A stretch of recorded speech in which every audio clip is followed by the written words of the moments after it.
All right, first full morning out the grass. Just got the coops moved, and well, before I walked up here, there was some good foraging going on. You can still see a little bit of it here. So chickens, any chickens, will forage for some percentage of their, daily caloric needs. This breed, the world's premier meat chicken, the Cornish cross, they are not the world's best foragers. There are other breeds, older breeds, heritage breeds, who forage more, forage harder, seem to like it more. This breed, well, they were designed, as I mentioned in previous videos, selectively bred over years to want to post up on grain and just eat till their heart's content.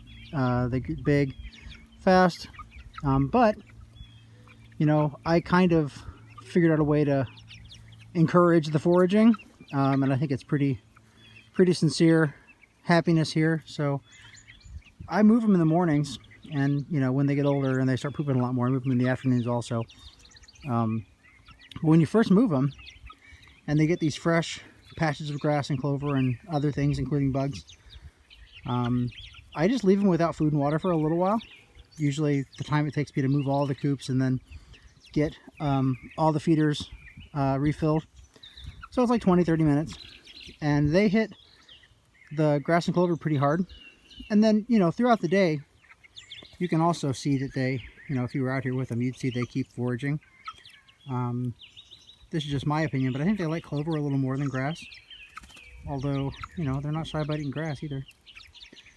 And it's hard to get on camera, but they do wreck bugs when they find them. And I'm assuming they wreck a lot of bugs that I can't see. Like, I know they eat ticks. I know they eat little beetles that you just, are too small for a human to see at a distance. So, yeah. Get some good grooming going on back there, self-grooming. I've had people ask me why some, like the one right here in the center, is like fully feathered, and that others seem to have like kind of bald spots. I think that's just a condition of their breed.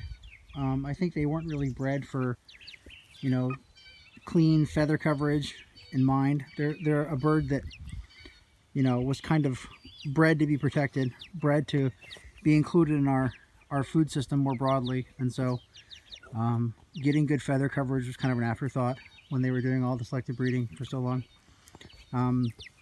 Rest assured, these guys have plenty of feathers to stay warm, even on chillier nights, and they will just huddle up and tuck in. Yeah, you can see over here, more wandering, more foraging, more scratching. So yeah, I think these guys are going to have a good time out here in the orchard. As you can see, Beth's orchard here at Winterfell is pretty big. You can kind of see the tree protectors in the distance. Otherwise you wouldn't be able to see the trees too well. It's a young orchard. It was only planted 3 years ago, so it's got a long ways to go before it starts churning out fruit in quantity, but I'm sure it'll be more than they can keep up with here in about 5 years.